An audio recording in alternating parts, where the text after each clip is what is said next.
Anyone who suggests that gender has no reference whatsoever to biology, it's not connected in any way to biology, is just full of shit. Hello there everyone, and welcome back to Pol Chat. Today we're going to be looking at some of Ben Shapiro's best moments. Let's get right into it. Coming in first is Ben at a college seminar.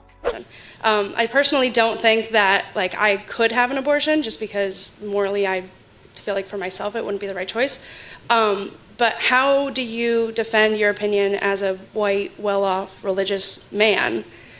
How do you defend your, telling a woman what she can do with her body? Because evil things are still evil, even if I'm a white, well-off, religious man. And good things are still good, even if I'm a white, well-off, religious man. Some SJWs really know how to trigger Shapiro. I think Do you need both of those? Is it either or? I just want to clarify your position. Either or. Okay, so if it's either or, then people with Alzheimer's have real continuity problems. You can't kill them. No, because people still have relationships with them, though, right? So, just because you have I mean, you have a relationship with them, but with people with advanced stage Alzheimer's, they really don't have a relationship. Okay, but for the sake of example, let's say someone dies, right? The family gets to decide what you do with the body. And now Ben Shapiro on racism and why it got so bad. How can you argue that racism is not a driving factor in income inequality? Because it has nothing to do with race and everything to do with culture. And when you have a culture that doesn't... You know what? Explain to me. You explain to me why black kids aren't graduating high school. Explain that one to me. Explain to me why black kids are shooting each other in rates significantly higher than whites are shooting each other. Explain to me why 13% of the population is responsible for 50% of the murder. Explain to me why the number of black kids in prison, not for innocent reasons, not for walking down the street and getting pulled into a prison, is so high. Explain, if it has nothing to do with culture, explain to me why the single motherhood rate in the black community jumped from 20% to 70% in the same course of time that the civil rights movement has made such tremendous strides. Is America more racist now than it was in 1960? And if it is, please explain to me how that happened. This next teen Karen got a spoonful of getting owned. But in the middle of your speech, and you can call me out on being a liberal snowflake or whatever about my feelings, but then in the middle of your speech, I think this was hate speech, you made fun of transgenders. Well, I made fun of one person who grabbed me by the back of the neck and threatened me with violence, to be fair. I mean, yes, but also Caitlin. Ben sure knows how to get on people's bad side and then proceeded to shut them down. You support government intervention to make abortion illegal, which is designed to kill someone, and yet you can stand up here and say you don't want government intervention for guns, which are also designed to kill people. Because guns are not designed to kill children. Guns are designed to kill bad guys if operated by a proper person. There's not an abortion in the world that doesn't end with the death of a baby. One thing to know about Ben is that he strongly believes in science, and this transgender activist was not agreeing at all. It's about the bravest thing you can do. Did she deserve the award?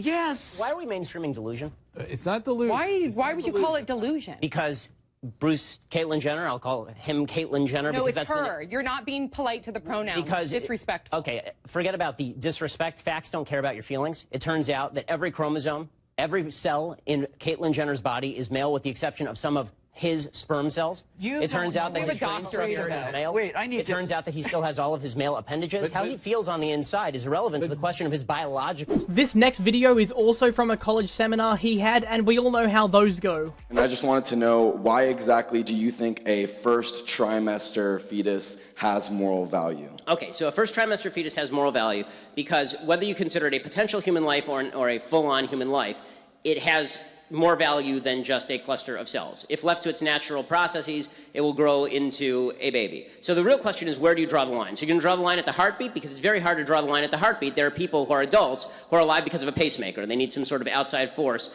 generating their heartbeat. Okay, are you going to do it based on brain function? Okay, well, what about people who are in a coma? Should we just kill them? Right? The problem is, anytime you draw any line other than the inception of the child, you end up drawing a false line that can also be applied to people who are adults. So either human life has intrinsic value or it doesn't. I think we both agree that adult human life has intrinsic value. Can we start from that premise? Ben shut down this rude SJW in the fastest way possible. Violence?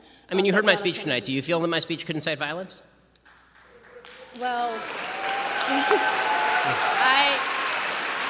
I mean that seriously. That's an honest question. I know you're asking honestly. I feel that For me, as an individual, it isn't, but I could see how a lot of your points I really disagreed with. I literally have a list of And that's questions fine. I have mean, for that's the good you. part, right? Where we disagree and we can have a conversation. I just was wondering in terms of, and what I mean by inciting violence is encouraging the same people who believe in like your transphobic beliefs, even that like homophobia is a sin based on your religious beliefs. Do you believe that because of what you say, you can encourage a lot of people to act on those beliefs? So I have a very strong standard with regard to incitement, and I'm very consistent about this. If I'm not telling somebody to commit violence, I am not inciting them to violence. I've held the standard for Barack Obama when he was saying anti-police things, and then somebody went and shot up some police officers in Dallas. I said that's not Barack Obama's fault. When a Bernie Sanders supporter went and shot up a congressional baseball game, I said that's not Bernie Sanders' fault because Bernie Sanders wasn't calling for that. Political debate requires that you talk to people, and people take your words as what they mean. When you decide to challenge Ben, you need to be prepared, and this following student was not prepared. Gender is biological. This is something that's completely untrue within every single medical consensus. Well, then I will just say that anyone who suggests that gender has no reference whatsoever to biology, it's not connected in any way to biology, is just full of shit. Because if the and the reason I... All that needs to be done after this next video is a mic drop. Should your employer be able to decide how you spend your money? It is, hold up. Hold on. Earned 1 second. Earned from whom? Okay, I may think that I earn twice the salary that I get from this radio station. That doesn't mean that I have an earned benefit from the radio station for twice what they're willing to pay me. It's always a consensual relationship. You pay for your health care?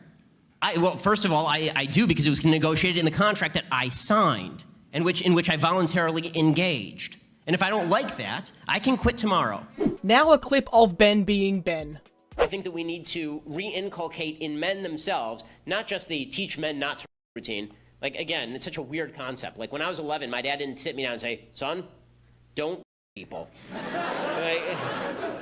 Like, if you have to teach your child that, my guess is that you got a bigger problem than that on your hands. Another thing about Ben Shapiro is that he is quite a smarty pants. Those who own shares in the means of production. Right. Under socialism, those people are the workers, and the example I give, again, is cooperative enterprise. No, those are the people who are investing the risk. So if they carry the risk, then they get the benefit. The owner of the factory carries the risk, therefore he gets the benefit. The workers in the company you mentioned, if that company were to go bankrupt, they would carry the risk as well as the benefit. If the company goes bankrupt, and this guy has to pay off all of his debts, the worker may lose his job, but he's not the one who's going to incur the debt of having gone bankrupt. If you incur risk, then you're the one who pays the downside. The worker does not pay the downside. Okay, it is the investor who pays the downside, who invested in all the machinery, who sunk millions of dollars into making your labor productive. Because guess what? Your labor is without that machinery. Gunk. Nothing. You don't have a pencil to put together. You don't got the wood. You don't got the paint. You don't got the rubber. You don't got the metal. You got nothing. Right? You're sitting there, standing outside, twiddling your thumbs. Ben really had the audacity to do this to his peers, on his own show as well. Honestly, Piers, you've kind of been a bully on this issue because what you do, and I've seen it repeatedly on your show, I watch your show, and I've seen it repeatedly, what you tend to do is you tend to demonize people who differ from you politically by standing on the graves of the children of Sandy Hook, saying they don't seem to care enough about the dead. If they cared more about the dead, they would agree with you on policy. I think we can have a rational political conversation about balancing rights and risks and rewards of all of these different policies, but I don't think that what we need to do is demonize people on the other side as being unfeeling. Coming up next, we have a man from Alabama called Ben Racist. Not a good call, Mr. Alabama. I will admit to you, okay, so a couple of fundamental assumptions, okay? I'm going to admit I have not read the Constitution of the state of Alabama, so I don't know the provision that you are talking about. I will assume that it says what you say it says for the purposes of this conversation. If in fact there's a provision in the state law of Alabama that says that segregation is mandated by law, of course that's racist, that's Jim Crow, and that would be institutional racism. The point that I'm making is that there are a lot of black people in this room today because the institutional racism that you are decrying was in fact wiped out at the legal level by the federal government in the 1960s. So if you're citing a law from 1873 or 1865, whenever the Constitution embedded segregation, if you're citing that law to prove institutional racism and that law has not been applied for 50 years, you're going to need to do better. Ben comes back at a person trying to push their beliefs onto other people who don't want it. It's not completely disconnected, but it's still a cultural thing, it's still from society. Okay, no, it is not in the mind, okay? You're not a man if you think you're a man. And I didn't say pretending, or if I did, I shouldn't have said pretending. Let me amend. You said playing. Okay, I said a boy who thinks he's a girl. That's the usual phraseology I use. Not playing. I usually say a boy who thinks he's a girl or a girl who thinks he's a boy, which is technically what we're talking about here. As far as the actual psychological issues at play, It used to be called gender dysphoria or gender identity disorder, now they call it gender dysphoria. The idea that sex or gender are malleable. And with that, everyone, that brings us to the end of the video. Thank you for watching. If you did enjoy it, then feel free to leave a like on the video and subscribe to the channel. We'll catch you next time on Pol Chat.